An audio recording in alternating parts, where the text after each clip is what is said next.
পুনৰ জৰাজীৰ্ণ ৰূপ ধাৰণ কৰিছে বৰপেটা ৰোডৰ অটল উৰণ সেতু। দীৰ্ঘদিনৰ দাবীৰ অন্তত বৰপেটা ৰোডত নিৰ্মাণ কৰা হৈছিল অটল উৰণ সেতুখন আৰু এই সেতুখনৰ নিৰ্মাণৰ প্ৰায় এটা বছৰৰ ভিতৰতে কেইবাবাৰো মেৰামতি কৰা হৈছে, যদিও পুনৰ জৰাজীৰ্ণ ৰূপ ধৰা পৰিলক্ষিত হৈছে। প্ৰকাণ্ড গাঁতৰ সৃষ্টি হৈছে, ওলাই পৰিছে ৰড আৰু যান বাহন চলাচলৰ ক্ষেত্ৰত সৃষ্টি হয় বিকট শব্দৰ। হয়, আমি দৃশ্যাংশ দেখুৱাই আছো সহযোগী কেমেৰামেনৰ সৈতে। এয়া একচুৱেলি নিৰ্মাণৰ কিছুদিনৰ ভিতৰতে এনেকে জৰাজীৰ্ণ ৰূপ ধাৰণ কৰা পৰিলক্ষিত হৈছে বৰপেটা ৰোডৰ অটল উৰণ সেতুখন। আৰু যান বাহন চলাচলৰ সময়ত শুনিবলৈ পোৱা যায় বিকট শব্দ, প্ৰকাণ্ড গাঁতৰ সৃষ্টি হৈছে, ওলাই পৰিছে ৰড। আনকি এই যিটো এনেকুৱা গাঁত, যি গাঁতৰ পৰা তলত কি হৈ আছে সমগ্ৰ দৃশ্যও দেখিবলৈ পোৱা যায়। যান বাহনৰ আৰোহীসকল যিকোনো সময়তে এই পুৰণীয়া সেতুখনৰ কাৰণে ভয়ংকৰ বিপদৰ সন্মুখীন হ'বলগীয়া হ'ব পাৰে। তো আপোনালোকে দৃশ্যাংশটো চাওক, এনেকে যান বাহন যেতিয়া চলাচল কৰে ইয়াতে বিকট শব্দৰ সৃষ্টি হয়। আৰু অকল শব্দ বুলিয়ে নহয়, অকল এই ঠাইখিনিয়ে নহয়, এই ঠাইখিনি আমি দেখুৱালো আপোনালোকক। সম্পূৰ্ণ উৰণীয়া সেতুখনৰ একে জৰাজীৰ্ণ ৰূপ। ক'ৰবাত গাঁত হৈছে, ক'ৰবাত ভাঙি গৈছে, ক'ৰবাত ফাট মেলিছে, ক'ৰবাত ওলাই পৰিছে ৰড, ক'ৰবাত যান বাহন চলাচল কৰিলে সৃষ্টি হয় বিকট শব্দৰ। তো এই ক্ষেত্ৰত আমি এজন পথচাৰী আছে আমাৰ সৈতে, আমি তেখেতৰ পৰা মন্তব্য ল'বলৈ চেষ্টা কৰিম। কি ক'ব ডাঙৰীয়া, যিহেতু দেখিবলৈ পোৱা গৈছে সেতুখন নিৰ্মাণৰ কিছুদিনৰ ভিতৰতে এনেকুৱা জৰাজীৰ্ণ ৰূপ ধাৰণ কৰিছে, ইয়াতে প্ৰকাণ্ড গাঁতৰ সৃষ্টি হৈছে, ৰড ওলাই পৰিছে আৰু যান বাহন চলাচলৰ ক্ষেত্ৰত বিকট শব্দ হোৱা পৰিলক্ষিত হৈছে। কি ক'ব এই সম্পৰ্কে? বহুত দিনৰ অপেক্ষাৰ পাছত আমাৰ এই বৰপেটা ৰোড চহৰত এই ফ্লাইঅভাৰখন নিৰ্মাণ হৈছিল আৰু এই ফ্লাইঅভাৰখন নিৰ্মাণ হোৱাৰ ফলত আমাৰ বৰপেটা ৰোডৰ উত্তৰ পাৰ আৰু দক্ষিণ পাৰৰ মাজত এটা যাতায়াতৰ সুব্যৱস্থা হৈছে। কিন্তু আমি দেখিবলৈ পাইছোঁ যে ইয়াৰ আগত আমি বিভিন্ন সংবাদ মাধ্যমত দেখিবলৈ পাইছোঁ যে বিভিন্ন জেগাত সৰু সুৰা কিবা মেৰামতিৰ প্ৰয়োজন হৈছিল এই ফ্লাইঅভাৰত।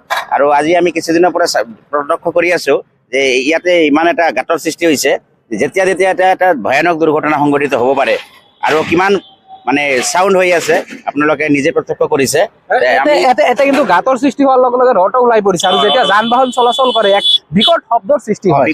সৃষ্টি হয় আৰু যেতিয়া এই ৰডবিলাক খুলি যাব পাৰে, সেইকাৰণে আমি বিভাগীয় কৰ্তৃপক্ষক অনুৰোধ জনাম যে অনতিপলমে ইয়াৰ মেৰামতি কৰিব লাগে আৰু সদায় নিৰীক্ষণ কৰিব লাগে এই ফ্লাইঅভাৰত।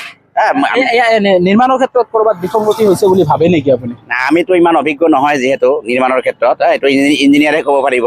কিন্তু আমি বিচাৰিম যে আমাৰ বিভাগীয় কৰ্তৃপক্ষ এইটো চাব লাগে আৰু যদি মেৰামতি নহয় ইয়াতে কিন্তু দুৰ্ঘটনা হোৱাৰ সম্ভাৱনা যথেষ্ট আছে। দুৰ্ঘটনা যথেষ্ট আছে আৰু আমি এইকাৰণে যে ৰাইজে এইটো সজাগ হ'ব লাগে, কাৰণ হাজাৰ জনতা ইয়াতে পাৰাপাৰ হৈ আছে, তেওঁলোকে সকলোৱে প্ৰত্যক্ষ কৰি আছে। সকলোৱে আবেদন কৰক বিভাগীয় কৰ্তৃপক্ষৰ তাতে, কাৰণ অসুবিধা হ'লেতো এজন ব্যক্তিৰ নহয়, সকলোৰে হ'ব।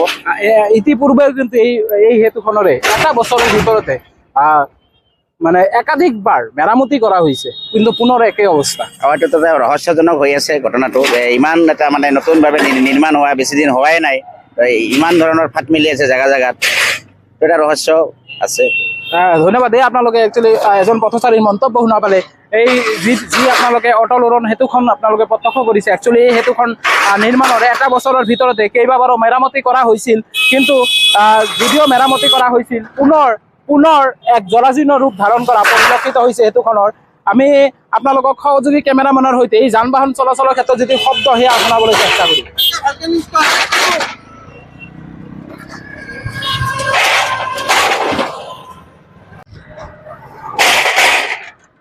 11,000 যান বাহন চলাচল কৰা উৰণীয়া সেতুখনৰ এনেকুৱা দুৰৱস্থা। গতিকে আজিৰ আমি এই প্ৰতিবেদন যোগে বিভাগীয় মন্ত্ৰী তথা বিভাগীয় কৰ্তৃপক্ষৰ তাত আবেদন কৰিম যে অতি শীঘ্ৰেই এই সেতুখন মেৰামতি কৰিব লাগে, লগতে যিজন নিৰ্মাণকাৰী যিটো প্ৰতিষ্ঠান অনুপম নিৰ্মাণ প্ৰাইভেট লিমিটেড, তেখেতসকলকো একচুৱেলি এই সেতুৰ যিটো অৱস্থা এই প্ৰতি নজৰ দিব লাগে। এই ক্ষেত্ৰত আমি অতি শীঘ্ৰেই বিভাগীয় কৰ্তৃপক্ষক পদক্ষেপ গ্ৰহণ কৰিবলৈ আহ্বান জনাম।